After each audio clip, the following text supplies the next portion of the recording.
probably exactly what he would say, right? More or less. Then cite some statistics that back it up.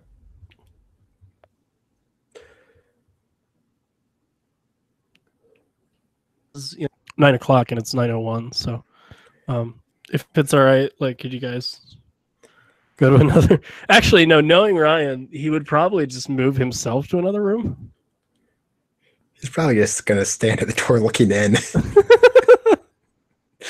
just tapping on like until someone says, "Who's until him?" like he'll like walk back and forth a little bit until they notice him and be like, "Oh shit, we should get out of here."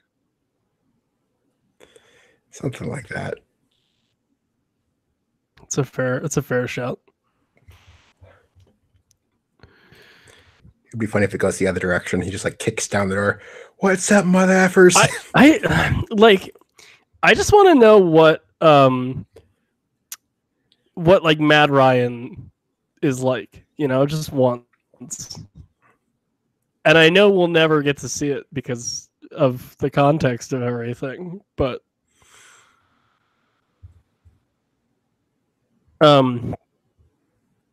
just one time. I really just wanted to, I don't know. Like, I feel like if we brought up the Hammerheads enough, he'd kind of get mad, but like not like outwardly mad. He would just like be like quiet during the show, and then after he'd like DM us and be like, "Guys, that wasn't cool."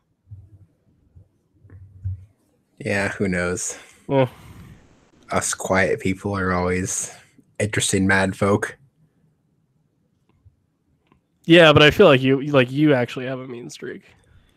I actually, I'm the really passive aggressive mad person. Mm. It's like I will do everything possible to make your life miserable, but not say anything about it. That's like one foot in the door of the gay community there.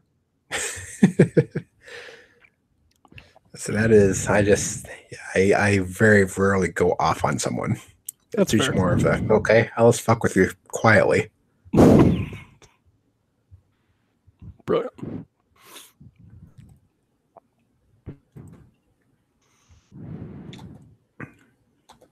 It's so weird only seeing 4 games. Yeah. I mean, I still watch all 4 games, which is unusual. Yeah. It's usually like, well, I usually like half watch 20 games. Now I actually watch 4 games. Right.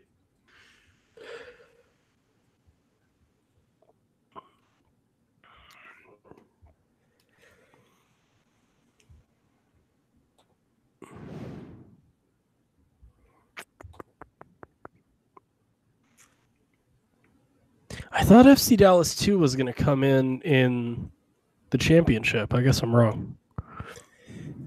Yeah, I'm not sure. I think they're going to come on somewhere, but it would make more sense. Well, I don't know. I mean, it goes both ways. Yeah. I think their academy is good enough where they could get they can make it work. Championship. I just don't like how the teams drop everyone down like Swope and New York do. Yeah. There needs to be some anti-floor for that. Like you say, you have to play 5 games. I still think go in reverse. Like, hey, if you've been on 10 starting 18s, you're ineligible for playoffs, something like that. Just to prevent the whole, Swope Park bullshit where they say, oh, by the way, these guys have been with the main team for the last 2 months back in USL. Right. Yeah. Yeah, I don't know. I mean, New York does that too to an extent, but... Yeah, but like at least for the MLS sides that are like gonna be in the playoffs, they usually keep a lot of their, I don't know, like better 2-way guys with the first team. Yeah. Like the Union very easily could have went, oh, Derek Good on the Bethlehem. No, actually. I say it could be worse. It's just kind of frustrating to say that there's a rule that says you have to play so many games, but no rule that says if you play up too much, you're taken out.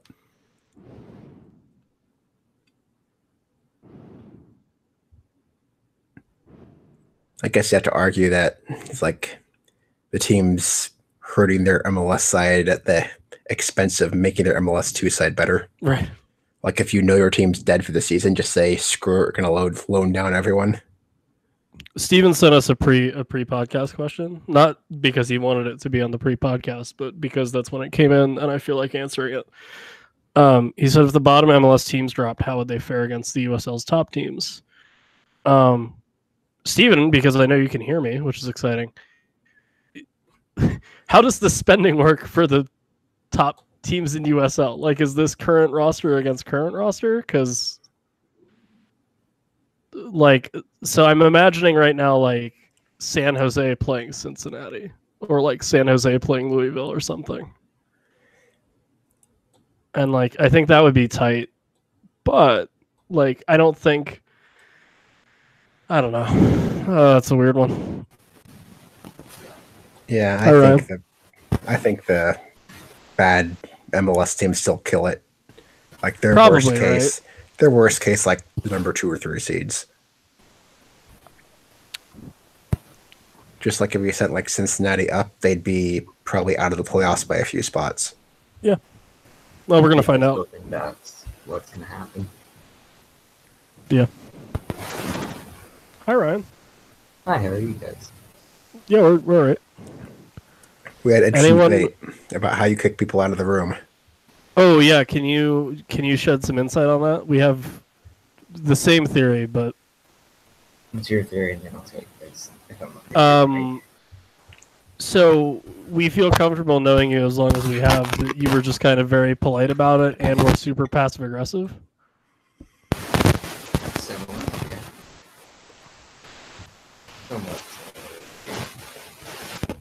You should also take your microphone out of your shirt. You don't have to pretend that you're not wearing a wire for this. No, they emailed me confirmation that I reserved the room, and I just showed that to them. We weren't too far off. I love it. I know we were basically right. Oh, I love it. It's like me trying to resolve some conflict. I just kind of lawyer up. Just press the email against the door. I'm like, what? I've done that once. Oh, hey! I love it. Oh, I love it. Do you know where Phil is? Is he dead? Is he all right? I think he said he wasn't. He might not make it. Are we just live, or have we actually started? Oh no, this is just the bullshit part. I mean, it's live bullshit, but yeah, but I mean, we are live. I don't know. It's a dead bullshit. Yeah. Thanks, Ryan. All right, yeah, I think we should get started just because if Phil drops in, he drops in. If not, whatever. Hi, everybody. Welcome to the USL show. Your home for USL related news and results thing. I've never started a podcast with that. This is the conference semifinal recap / final preview. We're recording on Sunday, October 28th. We're also live on the youtube.com / the USL show. If you want to check us out, interact with us there. We spent a good 10 minutes, I think, just Pony and I before we went, live with the recording. Just kind of talking about whatever. It was a decent enough time. Yeah, I'm your host and show titleist, Evan Villela. I'm sorry if you don't know the reference, but it's The Myth of Sisyphus, which is an Albert Camus book. I'm terrible. Initially, I was going to call it Kierkegaard is Right, because he wrote a book called Replication, but that was even more obscure, so I scrapped that one. I'll stop rambling. Thank you to our sponsors, Roughneck Scarves, your home for MLS, USL, national team scarves, as well as scarves for your own club or fundraiser. Check those guys out, roughneckscarves.com. We are also proudly brought to you by and produced by the Beautiful Game Network podcast. Shout out to Mike Sparks. Check everybody out there, bgn.fm on the internet, as well as at the BGN FM on Twitter. Also have a really good written side of things at USL News on Twitter for all that stuff. Joining me tonight so far, it is our non-international international correspondent, the man that puts the show in show notes, Ryan Allen. Ryan, how's it going? Going pretty well. I'm just typing up to Anthony in the group chat at the moment. and just like what team they should root for in the playoffs, and I just gave some reasons. It's a good shout. Also joining us after a week off, right? You weren't here last week, or were you? I don't remember. No, I didn't think so. We had a lot of uptick in listens from Ohio. That's why I asked. I don't even have to introduce you anymore, but I'm going to. If USL had an Equestria, he would be our Rainbow Dash. If you think that he hates your team, it's because 1, he has the stats to back it up, and 2, it's because you're right, he does. It's everyone's favorite Brony. It's Pony. How's it going, man? Pretty good for Sunday night. It's true. It's very true. I'm not used to having a show with A, this little matches, and B, this little news. So we'll get into the news real quick, and then we'll talk about the games. In USL League One news, Lansing Ignite, out of Lansing, Michigan, were announced on Thursday as a inaugural League One member. They didn't use the hashtag smitten with the mitten like I asked, but it's okay. Yeah, it's good stuff. It'll be a good team. They're in a nice college town. It'll work out. Yeah, they'll be playing in the single A stadium of the Lansing Lugnuts, which seats about 7,500 plus an additional 6,000 for seating or for lawn seating, patio, pavilion, standing room. And that stadium's also home to the Michigan State baseball team. And the Lansing Lugnuts is an affiliate of the Toronto Blue Jays, so that could be a derby or rivalry brewing with Toronto FC too. Doesn't Toronto have to be good for it to be a rivalry? FC Montreal. Possibly more points next season than Toronto. Who knows? Yeah, they might. Yeah, I don't know. It's a good logo. I like the logo. Yeah, it actually was a very solid logo for what a lot of teams have done. It's unique. I mean, I don't know much about cars, so I can't quite say how Ignition fits with it too well, but I like it. It's better than what a lot of teams have done. I think this just leaves FC Dallas 2 and Roma's California team as the remaining sides left to be announced. Sounds right. We were actually talking before he got here, and I didn't remember where FC Dallas 2 was allegedly going to come in. But I don't think it, or if for stadium-wise, it's not going to be in Frisco. It's going to be its own place, I think. Yeah, it makes sense. Could they do it at their academy? Would they do it at their academy? If they have the infrastructure for it, I know Atlanta United 2 has like a 3,000 seats around one of their practice grounds at their academy in Atlanta. So they could still play there if they want to. They could just fit more at Smyrna or in Gwinnett. Fair enough. That was it. Wow. There you go. I mean, a bunch of MLS news, but this isn't the MLS show. No, just a real quick shout out to former Red Bull 2, Derek Etienne Jr. scoring the goal, give the first team the Supporters Shield. That's all I got. In 6 years. Yeah. So, if you want to know why we pay attention to the two teams, there you go. Speaking of, hold on. We have a tradition here. I have the Talking Jacks pin. What's weird is this is a very visual gag for an mostly audio podcast. But that being said, it's real. I have it. I flip it. Heads up, Eastern Conference, heads down, Western Conference. Evan, isn't it weighted weird? Yeah, well, whatever. Bill. Hot damn, it landed face down. Bill. Hey. Is that 3 Phil's weeks here. in a row? Perfect timing. Is it 3 weeks in a row it's landed face down? Maybe. I don't know. I haven't been keeping track. Does anyone know? Phil, I just flipped the...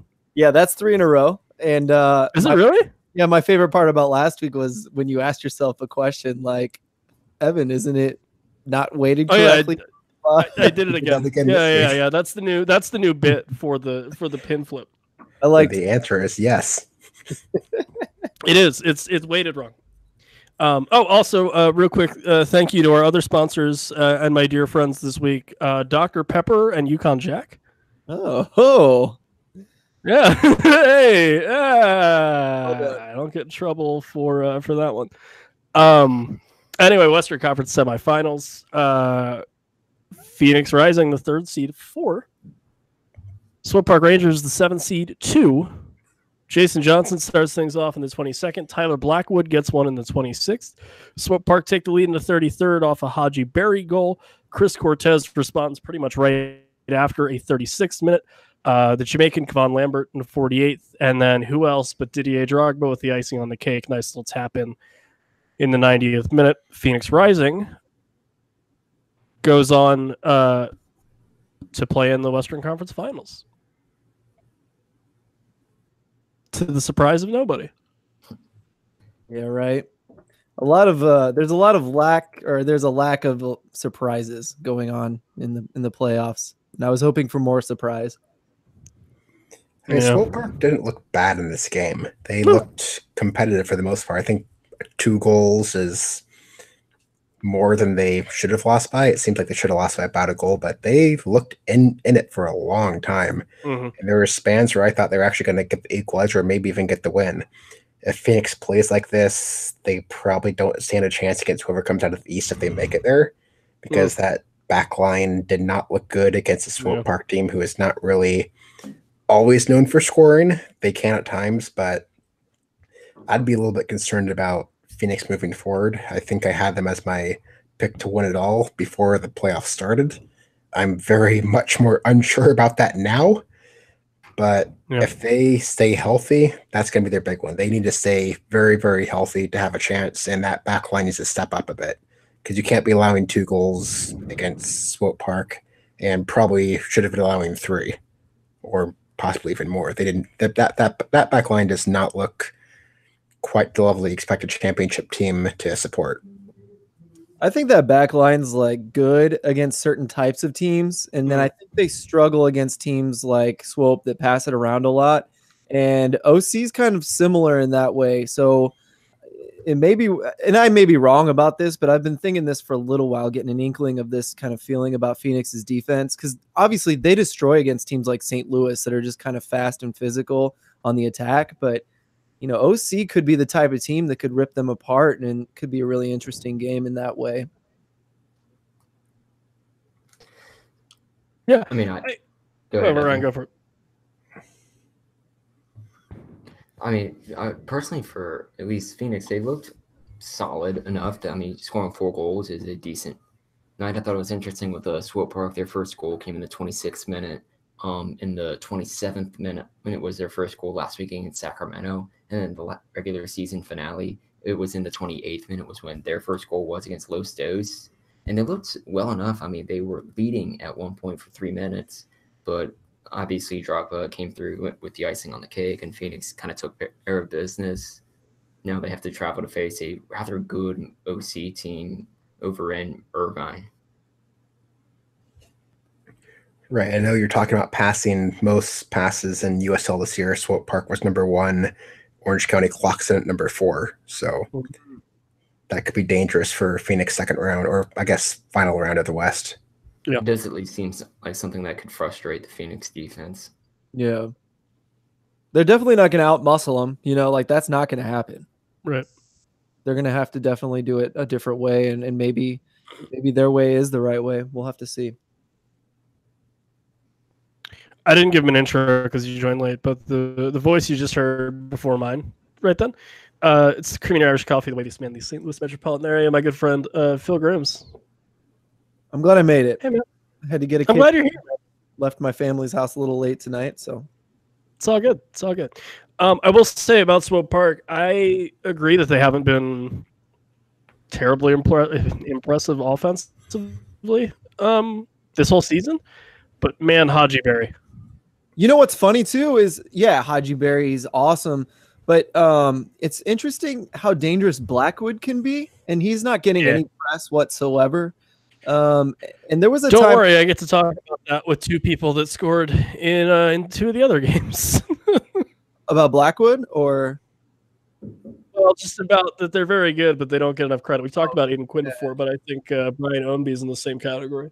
Oh my gosh, yes, 100%. He's definitely 100%. But no, about Blackwood, I think there was one lineup that was written up that he was up top and Haji Berry was on the wing, and I thought that was interesting, especially because those two especially don't mind switching places quite often. And Haji Berry seems to be comfortable going out wide, and it really seems to work well. And Blackwell is a decent finisher and gets himself into good attacking positions, and he's a young kid. I think he's maybe 20, something like that. So yeah, someone that doesn't get enough press that somewhat deserves it is Blackwood for sure. Other game in the West, a little tighter. Number 1 seed Orange County 1, Reno 1868 FC 0. Number 5. Aiden Quinn, 29th minute. And let me tell you, it's not about how you put them in, or when you score, or how much you score. If you don't let the other team score, you have a pretty good chance of winning, especially the playoffs. So OC advances. They will host Phoenix, which maybe a month ago we would have thought would have flipped, but that's what happens when you don't close out the season. And there you go, Orange County at home. The question, and I think I know the answer, because it's an away game, and Drogba's been a little reluctant to play away at times. Not that I blame him. Does he play out in Irvine? He has to, right? Yeah. It's on a grass field, so you can't use the turf kind of excuse.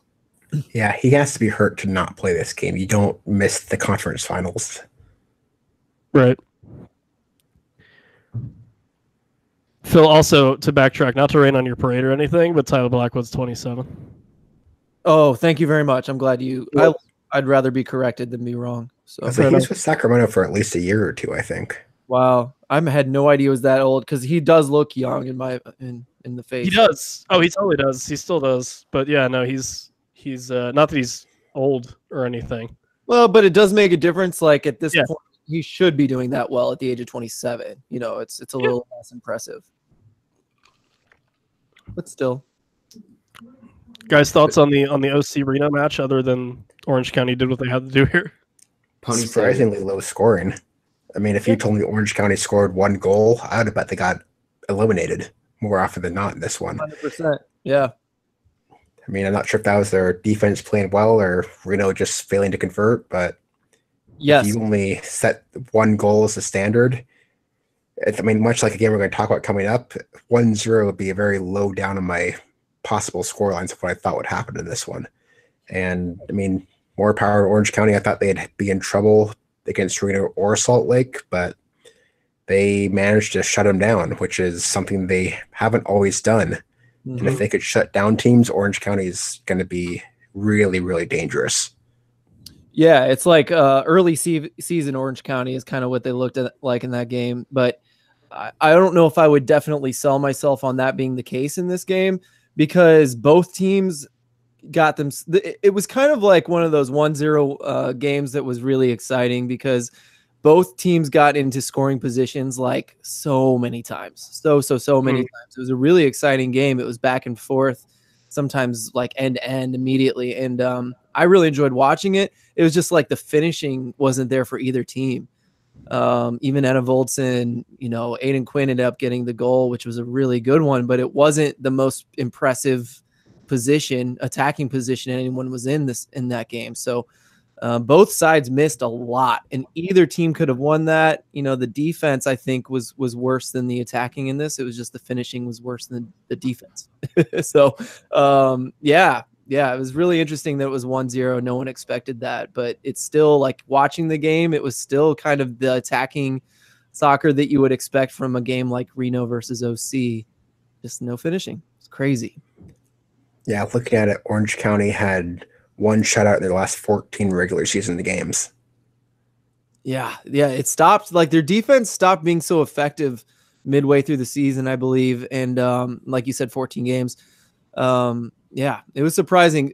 To their credit, though, right around the 70-minute mark, they just started clearing the ball. So I guess you have to give them credit for, 20, 25 minutes of defending, and not trying to attack all that hard. But but still. Well, they had 41 clearances in the game, which is a lot for a team playing at home and ahead.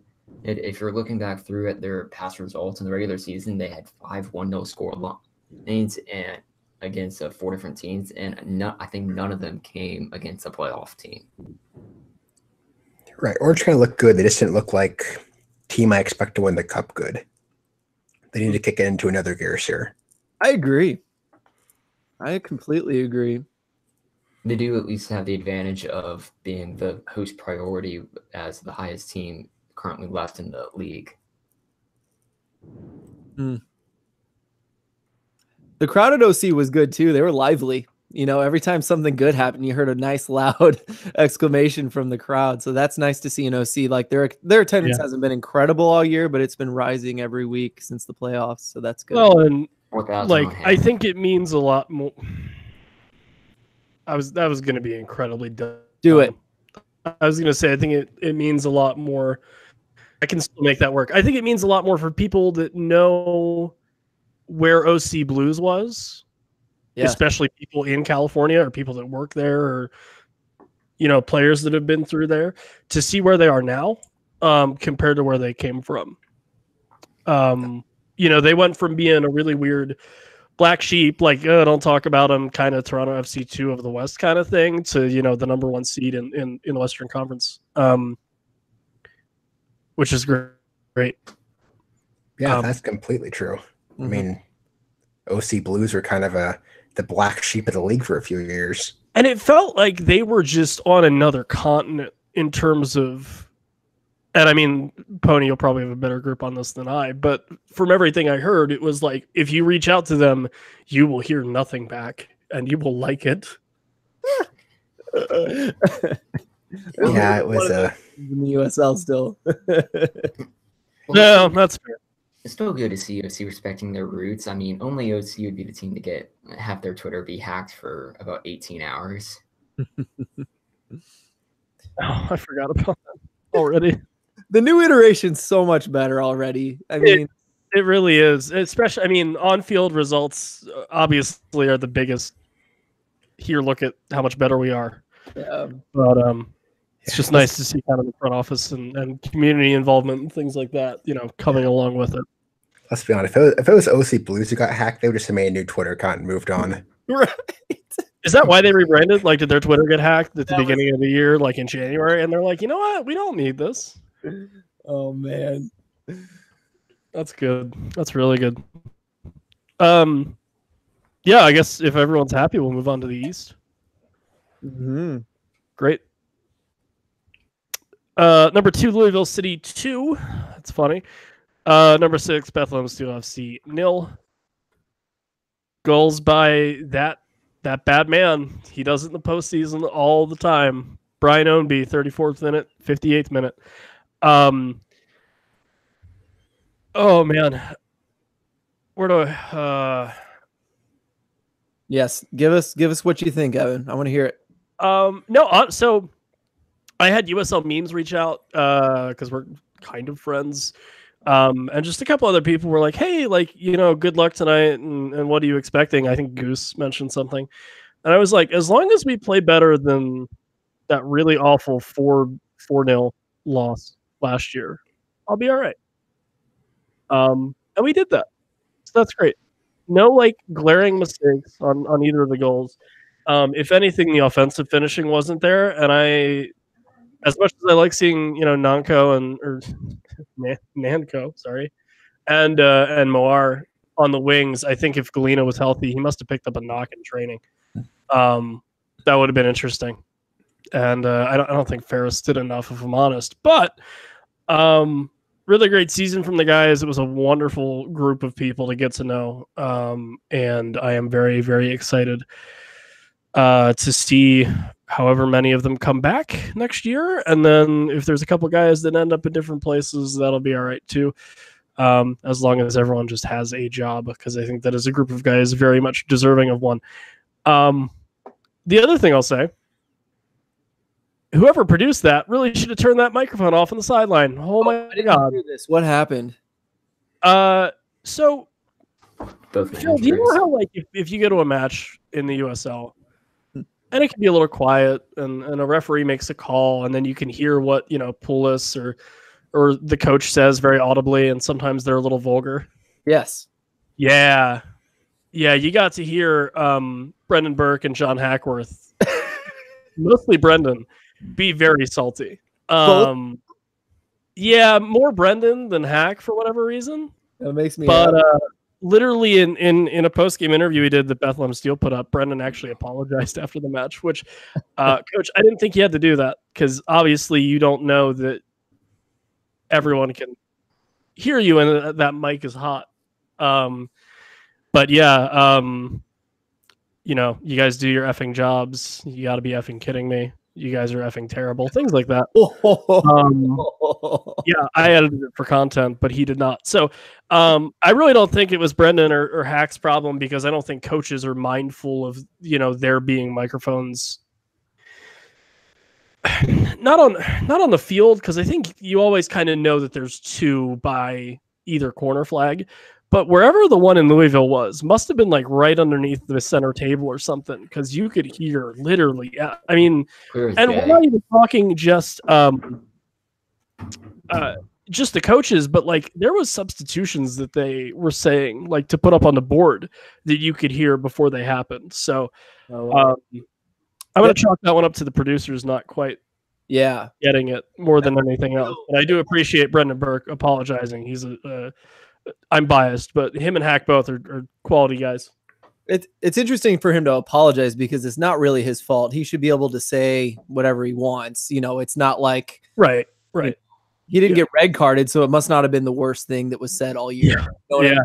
So it's definitely a problem with the league. That happened in a St. Louis game too. Poulos was like as loud as could be. He might have been mic'd up, and a lot of people mentioned that on Twitter. So it happens every once in a while, and it sucks for especially in a playoff match, right? And I get why people would be upset, because if you have kids or whatever that are watching it, you don't necessarily want them to be exposed to that kind of language. But it's an in the heat of the moment thing for sure. So it is what it is. Also, kudos to, I am so sorry I don't know your name, but whoever does Louisville social media. I told them that I know it doesn't have any bearing on them and they can't change anything, but that field, oh man, the sooner they get out of there, the better. Because if I have to watch a USL final on that pitch, I might lose my mind. Yeah, you might too. Is it 2020 that their pitch is going to be, their stadium's going to be done? Believe so, yeah. Yeah, I think so too. I'm Googling it now, but I cannot wait. Not only because 2020. 11,000 crowd capacity. Not only do we need to get rid of that terrible pitch, but it's going to be so much cooler to see, a team like that and a crowd like that in a legit soccer stadium that's the right side of USL. I mean, I'm so excited about it. It's going to be awesome. Hopefully they're still that good, right? I think they will be. I really do. There will be. There will be teams that have been good for a long time. Yeah, but I'm seriously I wonder two things. I wonder how many people O'Connor is going to pull up to Orlando City, because I think he'd rather have less talented players that work their asses off than have what he has right now, which is talent that I'm not sure they're working hard for him right now. I'm not sure. But I think he might try out some of his guys from Louisville City. And the more O'Connor guys that leave, I think the worse that team's going to get, honestly. I mean, I think Hackworth's probably a great coach, but I think O'Connor was the man there. I think he's the reason they're still this good, personally.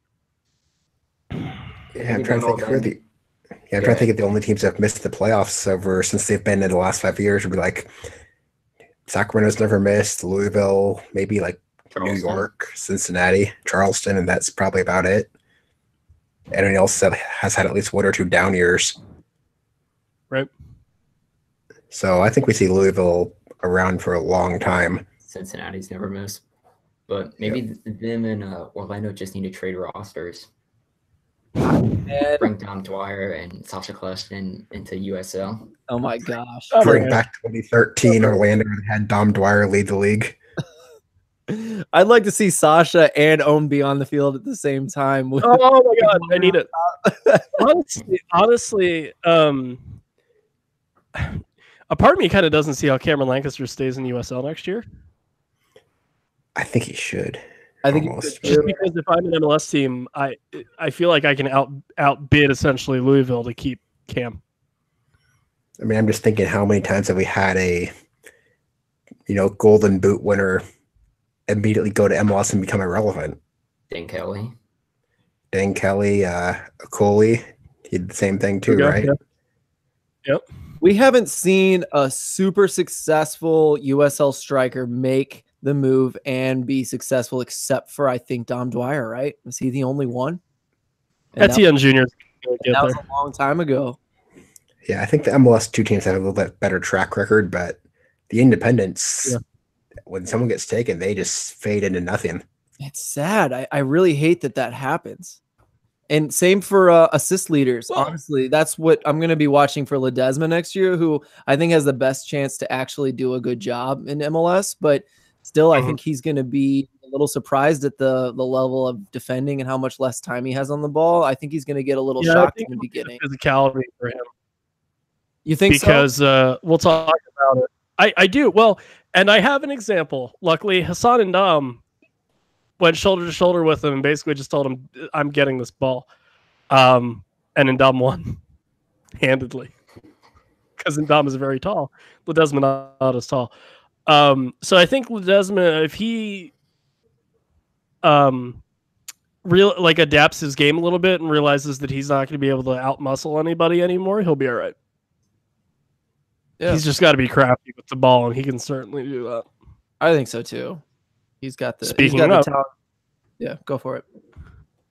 Good transition. Oh boy, your number 1 seed FC Cincinnati 0, number 5 New York Red Bulls 2-1, and that is the end of Cincinnati in USL. Now, guys, I know. We have the tweets every once in a while that what are we going to do now since he's gone? Who's going to be the heel of the league? Thanks for listening, everybody, by the way. It's been nice. Packing it in.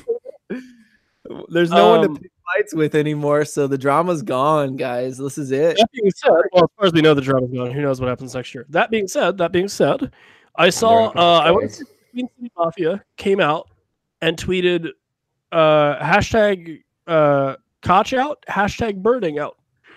The president is not going to fire himself, y'all. That's ridiculous. That man just made a shit ton of money. He ain't going anywhere. Oh my gosh. That was the best. Yeah. That was literally the best fan of an FCC team goodbye ever. That was the best. It was really good. It was really good. Your Lord. Partly because it wasn't actually directed at us, and then partly because I was just like, really? The more serious anyone in Cincinnati, and I will here. Let me put on my serious voice. Anyone in Cincinnati that honestly has any inkling of we need to get rid of Allen. No. Right. Nope. I get it. There might be better coaches out there. Like Caleb Porter's unemployed. I get it. But even if you look at it like you have to reward a guy for the last 3 years of what he's put into this team, and for all the jokes about, they have all this payroll and they bring in all these guys and Audie's there and Alashe's there now, and look at just the quality of player they're bringing in. The coach has to make those guys work. And Allen is a nice enough guy, in my opinion. Again, don't have a whole lot of experience with him, but has always been pleasant. I do. Nice. So nice. Yeah. I mean, I've talked to him 5 or 6 times briefly and not in, any super revealing conversations. But between him and a couple other coaches in the league are all very complimentary. He made it work. And, for what that team accomplished in USL and for what they've been able to do for the last 3 years now in USL in the regular season is phenomenal. And so, to think that any of those guys should be outright fired for that performance is silly and is an extremely hot take and is an extremely wrong take. Yeah. So there you go. I think that's Let's fair. calm down. And I think what Brian Weigel said something like he's, seen a lot of hot takes and he doesn't agree with them all, but he likes how much he sees the fans caring. And I think that's a good way to put it because, this one guy, this is just one guy, right? It's wrong as hell, right? Wrong as hell. A fair amount of people on a website, but it is one person tweeted that. It wasn't like they passed it around the supporters group and had everyone hit a letter. But interestingly, it's funny because now that we're looking back at the season and we were making fun of people getting a little too bent out of shape about Koch deserves Coach of the Year. Let's look back at like what they did this year and how much future MLS teams have like just burned out in USL the year before they quote promote. Like he did something very special this year. And I feel like I was sold the second I saw Ledesma just like bawling right after that game. Ledesma's bawling at the loss against Red Bulls too. And I mean, he cares. I mean, that's awesome. And that's a good team culture. If you see something like the best player on your team just bawling after a match and he's still competitive and still cares about tier 2 when he's about to go up to tier 1 and perhaps may even make the team. That's huge. And I think a lot of that goes to Koch, if not like 70-80% of that goes to Koch. Yeah.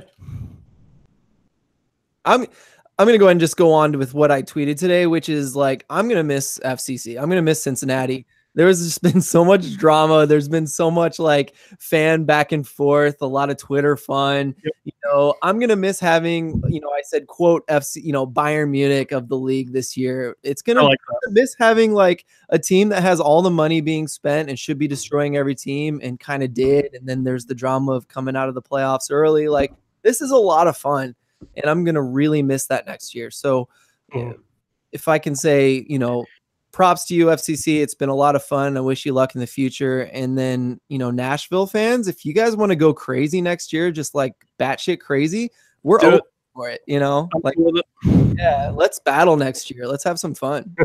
We got 6 new teams coming into the league. I'd argue that it'd be a bit bold or logo of a few Texas teams to start.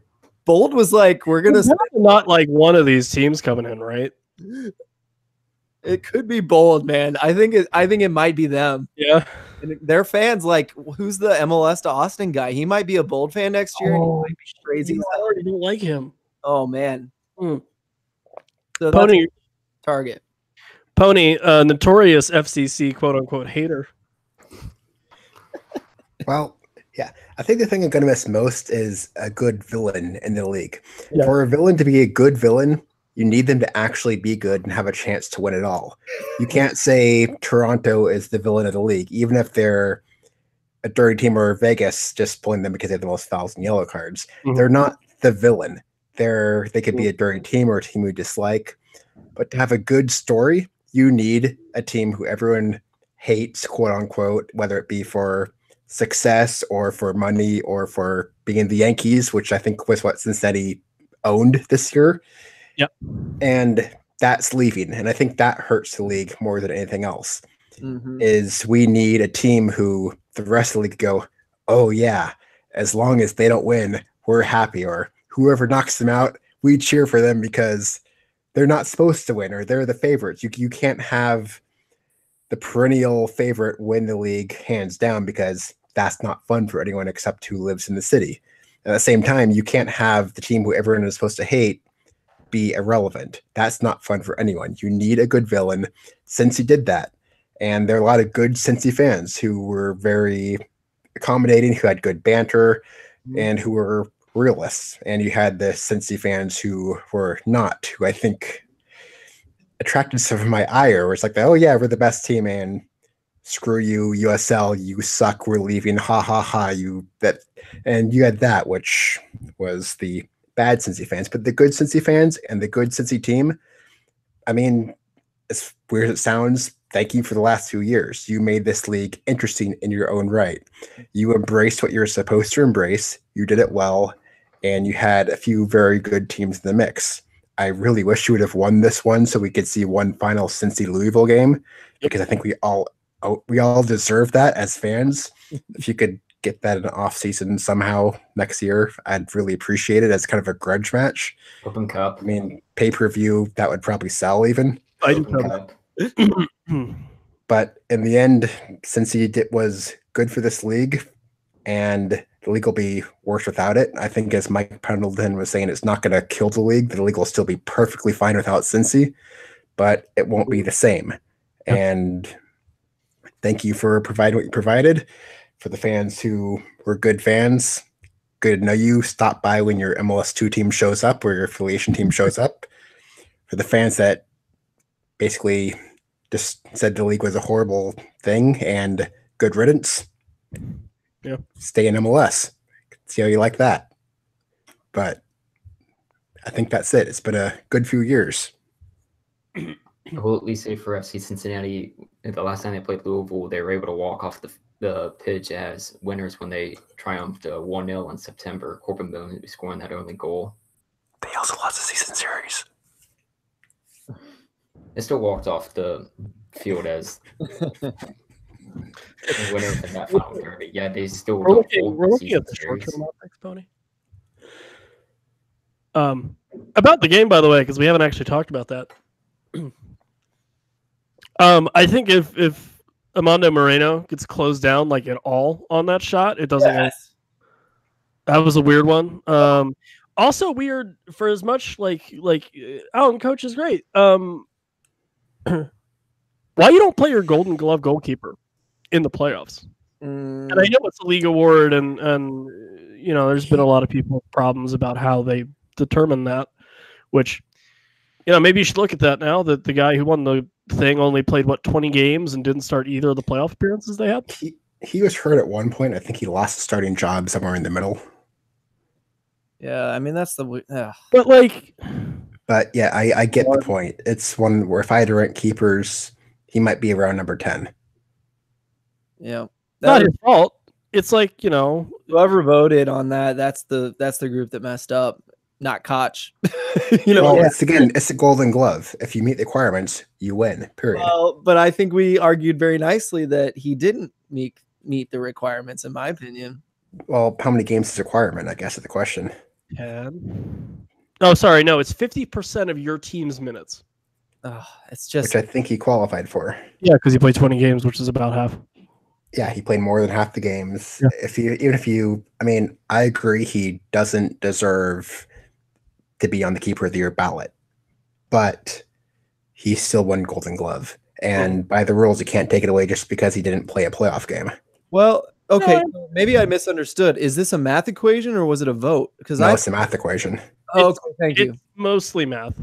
Thank you. I was under the wrong assumption. So I think it's purely least goals allowed per game, depending on how many games you played. Okay, never mind. Yeah. This wasn't the media vote or anything like that. Like this is just a statistic kind of thing. Yeah, I think Keeper of the Year is either Pickens or Cohen for me.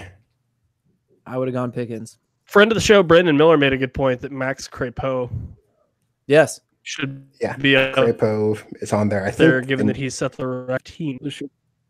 The New York keeper needs to be on there too. I mean, Loro, despite having a horrible defense around him, he's a good keeper. I'm worried about him because he looked like he got hurt about halfway through the game last week. Yes, he did. Right? Yesterday. Good news for Louisville. That's not good because I agree he's great. But tell you what, on the broadcast, I forget who. It's the FC Cincinnati guys, so I don't know. But apparently, Red Bull 2 center back Hassan and Dom was saying that he was better than Fernando Adi. And let me tell you, they kind of had Adi in their pocket.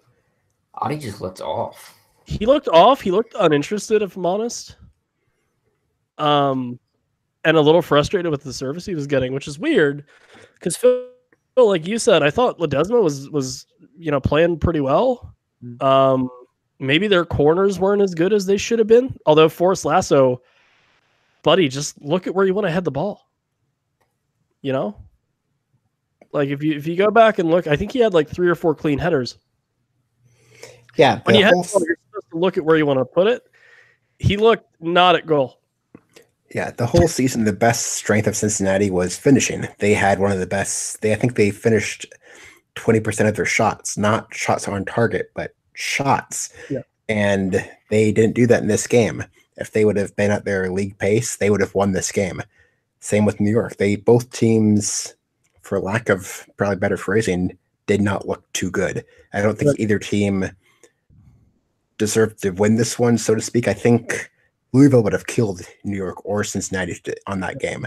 It would have been close. It probably would have been a 2-3 goal win. And I think Bethlehem could have even hung with either of these guys, if not pulled off a win. They both looked off, especially in the first half. Cincinnati looked bad. In the second half, New York looked bad. It was one of those where I don't think either team has much to look forward to in saying we did this good. It was more of our opponent played worse. And it's just it's really weird to see two teams who New York has historically been one of the best teams in the league. I think they're tied with Louisville for most wins playoff-wise in the last 5 years. And Cincinnati looked great for the past few months. Even in close games, they managed to find a way to win. And in this game, both teams just looked bad. They looked like they were not playoff teams, at least not playoff teams who are supposed to win the cup. And it's a bad way to go out for Cincinnati in not a performance where you got beat, but where I think you lost it. And for New York, I think this is going to could be a very ugly game against Louisville. It could be. I just want to come back at that just a little tiny bit where I do think you're right. But as a devil's advocate argument is this is what a Red Bull system does to other teams at times, is it turns it into this ugly match where, they're high pressing. They're just hoping for that one interception that turns into a counter, into a fast break, and then turns into a goal, which we saw, right? Like early enough in the game that the rest of the game was just like messed up, right? I think Red Bull just was hoping to press their way and defend their way out of the rest of the game so they could win 1-0. And they got that wish, in my opinion. And even like teams like World Beaters can lose to a team like that if it swings right. And I do feel like Red Bull kind of got away with it this time, or their system worked and did what they wanted, because they beat a team that's, let's be honest, a team that's more talented than them. But that system does that. It just works like that. And it happened in the playoffs. It kind of sucks for Cincinnati fans, but that's the way it went down. Yeah. These are the number 1 and number 2 scoring teams in the league for the playoff teams. And this just is a weird result. I mean, I was saying, if you told me to list possible results, New York 1-0 might not even be in the top 20 for this going into this game. I mean, New York was a bad defensive team. I think this was their first ever playoff shutout beyond the first round. And Cincinnati had been one of the best scoring teams in the entire league. This is just one of those really weird games. I think if you played it 100 times, this is going to be one of those weird scores. I think we're going to see more Cincinnati wins 4-3 games than New York 1-0, because New York usually doesn't only score 1 goal. They don't shut someone out. Cincinnati doesn't score only 1 goal, especially against this sort of team. It was a very abnormality, and it broke New York's way, I think. And Alan Underwood just said, it's the bad thing about a one and done playoff situation. This game happened more than once this season. What, FC Cincinnati won most of those, right? Or both of them? I think they won both, but they were statistically close. At least the second one was. But yeah, it's a one-off playoff, and kind of like the World Cup, sometimes those teams will just win that one situation and move on. You see it in a lot. I just thought it was strange that Red Bull were able to score. I mean, it was a good hit, but I don't think it was anything that Richie wouldn't have got to a lot, and so they get a little bit of a fluky goal really early on, and they just kind of hold on. Yeah, you nailed it with like why didn't they just like foul that? Or was it Morales? He said Moreno. Thank you. Like they should have just like fouled him or pressed the crap out of him with 2 players. But to Red Bull's credit, as soon as he was on the break, they had 2 guys on the wings making runs, and that flinch, that little flinch that one of the Cincy defenders made is when he was like, okay, he's going to go to the other guy making the run. And that flinch was enough to make some space for the goal. I mean, they pulled it off exactly how they should have. Props to him for it. But yeah, Cincy could have handled it a little better in the situation. And I still think they could have scored at the end. I thought for sure they would. Lasso had so many chances on set pieces. I don't understand how he doesn't put any of those away, other than the form was a little off. Again, nothing wrong with how he hit contact. It's just, if he literally looks at Evan Loro and that ball goes towards Evan Loro, and I said it during the game. I went, if you had the ball off a set piece and Evan Loro makes 3 saves off of 3 really good corners. All right, he stood on his head. He won them the game. That's a lot easier than saying, we had really good set pieces, but we didn't get any of them on target. Yeah, since he wins this 7 out of 10 times at least, maybe 8 out of 10. But sometimes the ball bounces the way it bounces. Yeah. Moving on. This weekend, it's your conference finals. November 2nd, 7:30 p.m. Eastern Time. It's the start. Don't go back to last year or the year before this and try to figure out Eastern Conference winners. Don't get confused. It's Louisville versus New York Red Bull 2. First meeting, New York wins. Second meeting, Louisville wins. Third meeting, Alabama won theirs. This is the Clemson Alabama game. So, who wins the rubber match here between Louisville and New York Red Bull 2? Ryan, care to educate me? I don't know. I just thought it was interesting that Clemson and Alabama has played each other 3 times in the playoff over the past couple seasons, and Louisville, New York has followed the same path that Louisville matches up with Clemson in their games. Red Bull 2 matches up with Alabama in theirs.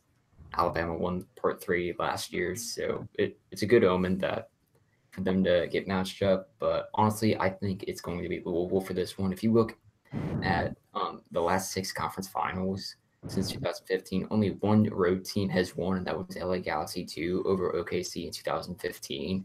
And I just think Louisville's stronger side. Yeah. I think the way that Louisville plays, on top of what Ryan just said, which is more valuable than what I'm about to say, but I think the way they play, they're going to be able to figure out how to get past that Red Bull defense and press. I think it's just going to happen. Yeah, probably. I mean, New York is more of a sporadic team where I think more than some of the teams around them, they could actually take it to and beat Louisville if everything breaks right. But they also could just get completely shellacked. I mean, I could completely see a game where it's 2-0 Louisville at the half. It doesn't even look close. And they add another goal, 3-0 going away.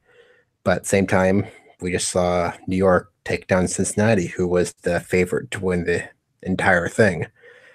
So I think this is Louisville's game to lose. I think you got to look at it that way. It's theirs to lose, like it was Cincinnati's game to lose against New York. Yeah. Where if Louisville shows up, plays the way they're supposed to play, they're through. But New York is talented enough to make any small mistakes, punishments worth it. And if New York punishes mistakes by Louisville sufficiently, they could easily get through. I think it's Louisville, but New York has the talent to take them down. That's perfectly said, I think. Here's a fun fact. John Hackworth has one appearance for the Carolina Dynamo. The who? Apparently. Right. Apparently.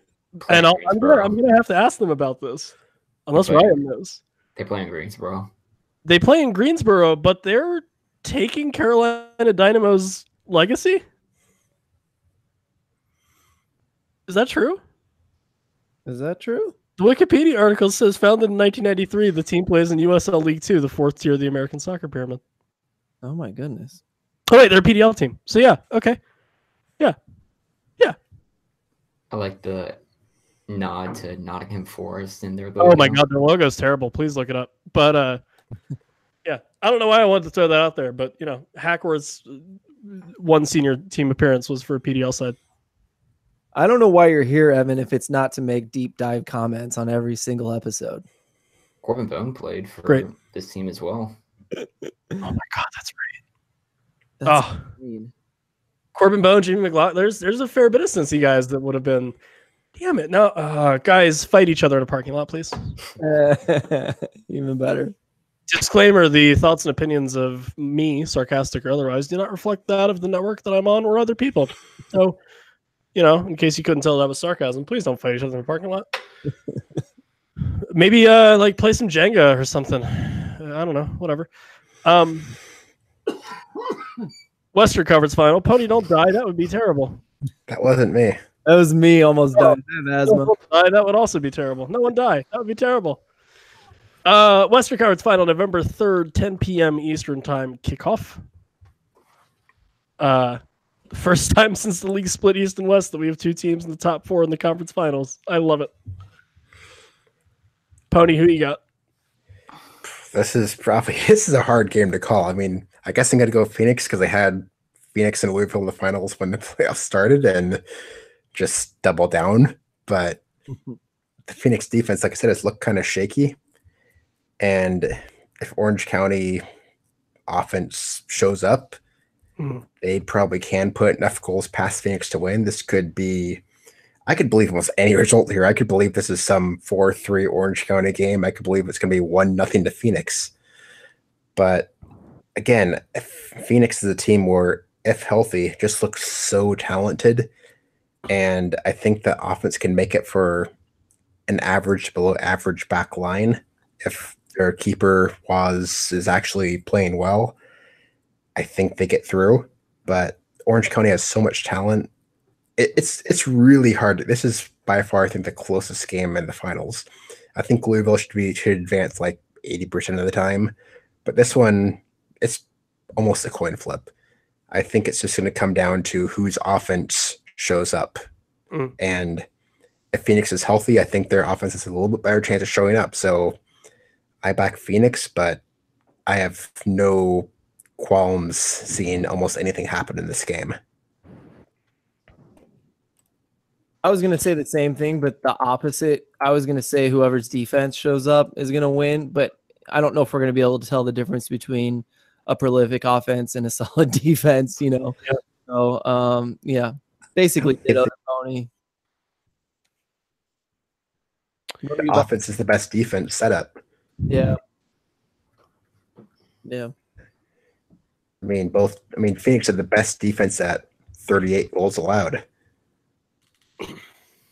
And they were the number 1 and 2 scoring teams in the West. It's going to be good. It's going to be a good game. It's nice that that's so close, like too close to call. So it's going to be a fun one to watch. Yeah, it'll be a shootout for sure. So guys, give me your USL Cup final. I picked the final or the finalists? Finalists. I'm sorry. I'll go first. I think it's going to be, I'm going to say OC versus Louisville. Just because I have really enjoyed OC's play this year. So I'm going to go ahead and just put my favorite just barely on top of Phoenix. And I think Louisville's going to go through. I think they're going to walk all over Red Bull. Probably 2-0 is my guess. I'm going to go with what I had before the playoffs started and just reiterate Phoenix and Louisville. Yeah, Bunny, I agree. It's who I picked at the start of the playoff as well, in Louisville, Phoenix. And I also think it's the final that the league really wants to see. Referees. I don't know. I think they could live with. I think as long as it's not New York. Well, actually, the thing is, New York's not going to host, so it doesn't really matter. And if New York goes on, that means Phoenix could possibly host it if they win their side. I think the hosting priority goes Orange County, Louisville, Phoenix, New York. Actually, I almost would say that the league would want to see New York win because that way it's not played in a baseball stadium. Yeah, I was thinking similarly. I don't think they're going to want it in a baseball stadium, but I don't think they want it in an empty one either. I mean, they got to be one. I think Phoenix and Orange County fill the stands for a final. Definitely. Phoenix especially. It's not going to be like a 20,000. It's not going to be Cincinnati, but it's going to be a full 8,000 person stadium thing. Yeah. Oh, yeah. Finally, right? This is what we want. Thank goodness it's not going to be in an empty stadium. That was the worst.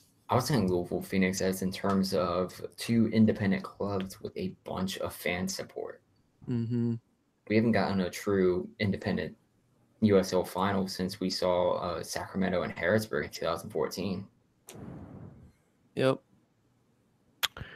Here you could shout in the chat, and I saw the tweet this morning and forgot about it. Props to Sam Dorr and the Phoenix folks for not only driving the bus like a fan asked, not only driving it to Orange County, but driving them back with the fans. Mm-hmm. So that no one gets left in Orange County. That was a good question. I don't know who said that, but they did follow up with a response that not only would they be busing people to Irvine, but they'd also be busing them back. Because, you can't assume anymore, I guess. And, again, like I tweeted out, not to say that being on our podcast helps your team in the playoffs, but one made it this year, right? That we talk to? Yeah. Oh, you have. You might be right. I might be. No. James. North Carolina. Austin. Yep. Is that it though? Charlotte. They were close. Other than that. All right. So I will say that if you're on our show, there's a more than 0% chance that you make the playoffs. Yeah. If we do our team draft odds, Kev, myself, and Phil are the only ones with teams left. Yeah. Yeah, first shotter's not kind to my teams. Because I almost got out of here without giving one, but I'll give one anyway. I would love Phoenix Red Bull 2 because I think the atmosphere will be crazy in Phoenix. That being said, I think we got Louisville and why not? And I think Orange County hosts. Steven's been really good. Aiden Quinn's been really good. Those are two guys that can be hot. And I think they're going to give Phoenix's backline a lot of problems. I don't know. Phoenix Red Bull 2 sponsored by Monster Energy Drink could be interesting. Movie. 5-hour energy. No. Just for the day. Just for the day. I always thought that NYCFC should dump the Etihad sponsorship to get Monster Energy on their side. Fair. Guys, any other thoughts before we get out of here? I'll just kind of generally. Great. Been really good playoffs. I love how it's come down. It's really big that we don't have two sides in the final. That makes me so happy. Yeah. And on top of that, we had too many penalty wins last year in the West. For OKC versus Swope in the final is a lot more boring than what we've been watching the last 2 weeks or this week and the upcoming week. So, I'm the penalty kicked out of the way the first week. It's fine. Yeah. And my team is one of those teams that could upset someone with defense and somewhat more boring soccer. So that's an unbiased opinion. Let me get some plugs and we'll get out.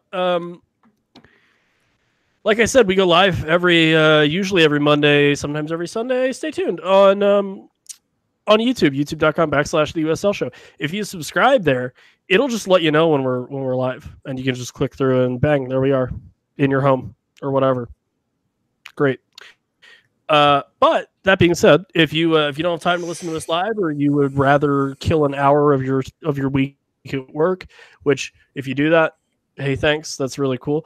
By listening to our podcasts on the downloaded episode or the more podcast format, Stitcher, iTunes, or if you're feeling it, pop on over to theuslshow.com and you can download our episode there. Which also, that's where we have all of our archives, which includes our interviews with Sam Dorr and Prosper Chalua and James Chambers and Brandon Miller and Andrew Weber and Austin Deleuze. It's a lot of content. There's a lot of shows. There's also all the old USL Show 1.0 shows, which are also great. If you want some perspective on what things were like back then, give it a listen. On our website, You'll also find a link to our Patreon, patreon.com/USL Show. Thank you so much for that. It's crazy.